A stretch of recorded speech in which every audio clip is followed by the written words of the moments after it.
بسم اللہ والصلاة والسلام علی رسول اللہ اما بعد فقال اللہ تبارک و تعالی فی القرآن المجید لیس کمثلہ شیء وہو السمیع البصیر۔ جیسا کہ اس دین اسلام کی جو بنیاد اور اصل ہے وہ توحید ہے، پھر اس توحید کو تین قسموں پر مشتمل کیا گیا ہے۔ ان تین قسموں میں سے ایک قسم اسماء و صفات ہے۔ توحید اسماء و صفات کے متعلق 5 نظریات ہیں جن کو اللہ رب العزت نے چھوڑنے کا حکم دیا ہے، لیکن ان کو چھوڑا کب جائے گا؟ جب ان کو جانا جائے گا، ان کو پہچانا جائے گا، ان کا علم ہوگا۔ جب ان کا علم ہی نہیں ہوگا تو ان کو کیسے چھوڑا جائے گا؟ ان میں سے ایک نظریہ جہمیہ کا ہے۔ ان کا بانی جہم بن صفوان، یہ شاگرد ہے جعد ابن درہم کا، اور جعد ابن درہم کی سند لبید بن عاصم یہودی سے جا کے ملتی ہے۔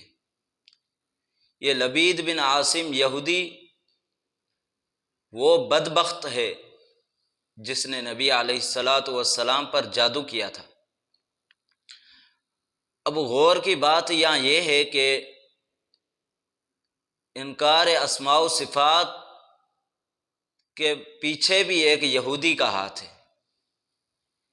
یعنی اس سے پتہ چلتا ہے کہ یہودیوں کی ایک بڑی سازش ہے دین کو ناکام کرنے کی۔ بہرحال ان کا جو عقیدہ ہے جہمیہ کا وہ یہ ہے کہ وہ کہتے ہیں ہم اسماء و صفات کو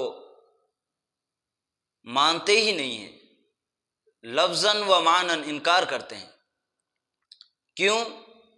وجہ یہ ہے کہ اگر مانیں گے تو تشبیہ لازم آتی ہے۔ نمبر 2 معتزلہ کا،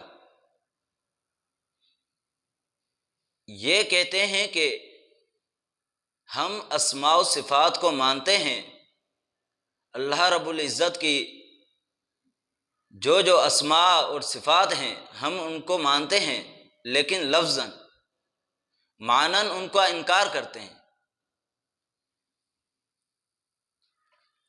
جس طرح لیس کمثلہ شیء وہو السمیع البصیر، سمیع کو ہم مانتے ہیں لیکن بلا سمع۔ یہ کیوں کہتے ہیں؟ اس کی وجہ کیا ہے؟ وہ کہتے ہیں جیسے قرآن مجید میں ہے الف لام میم را، اس کے الفاظ برحق ہیں، وہ حق ہیں، لیکن ان کی معنی ہمیں معلوم ہی نہیں۔ اسی طرح اسماء و صفات کے متعلق قرآن مجید میں جتنی بھی آیات ہیں وہ ساری کی ساری متشابہات ہیں، یعنی ان کے الفاظ کو ماننا واجب ہے، لازم ہے، لیکن معنی ہم جانتے ہی نہیں ہیں اس کا۔ البتہ ظاہری معنی اگر کریں گے وہ لیں گے تو تشبیہ لازم آتی ہے۔ تیسرا جو نظریہ ہے اسماء و صفات کے متعلق وہ ہے متشبہہ کا۔ وہ کہتے ہیں ہم اسماء و صفات کو مانتے ہیں لیکن تشبیہ کے ساتھ۔ اور چوتھا جو نظریہ ہے اسماء و صفات کے متعلق وہ ہے اہل تاویل کا۔ اہل تاویل کہتے ہیں کہ ہم اسماء و صفات کو مانتے ہیں لیکن ظاہری معنی میں تاویل کرتے ہیں۔ ان سے پوچھا گیا یہ آپ تاویل کیوں کرتے ہیں؟ اس کا یہ جواب دیتے ہیں کہ تاویل ہم اس لیے کرتے ہیں کہ تشبیہ سے بچنے کے لیے۔ اگر ہم ظاہری معنی کی تعویل نہ کریں تو تشبیہ لازم آتی ہے، لہذا ہم تعویل اس وجہ سے کرتے ہیں کہ تشبیہ سے بچا جائے۔ آگے چل کر ان کے دو گروہ ہوتے ہیں۔ نمبر ایک اشاعرہ، جو کہ ابو الحسن اشعری کی طرف منسوب۔ نمبر دو ماتریدیہ، جو کہ ابو منصور ماتریدی کے پیروکار ہیں، ان کے ماننے والے ہیں۔ اب جو پانچواں نظریہ ہے جو ہے اہل سنت کا، اہل سنت کے ہاں دو ارکان ہیں۔ نمبر ایک اثبات، نمبر دو تنزیہ۔ اثبات سے مراد اللہ رب العزت کے وہ اسماء اور صفات جو قرآن مجید میں بیان ہوئے ہیں ان کو ماننا، یہ اثبات ہے۔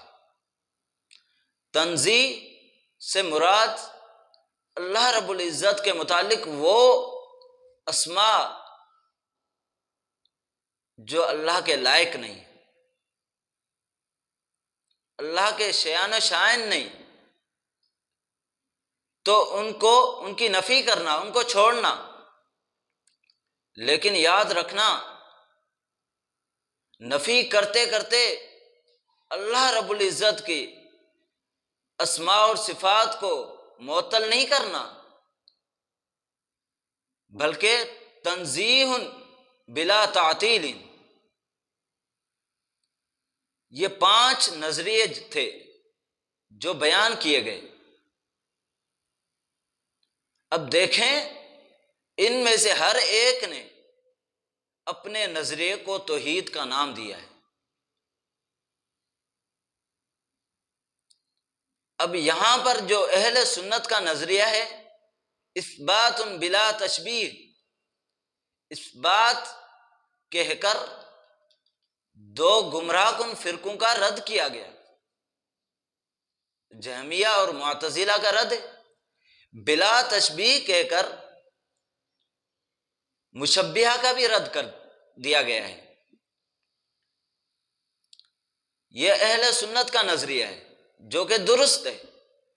باقی جو نظریے ہیں اہل باطل کے، وہ گمراہ ہیں۔ اللہ رب العزت سے دعا ہے کہ ہمیں توحید کو اپنانے کی توفیق عطا فرمائے۔ وما توفیق الا باللہ۔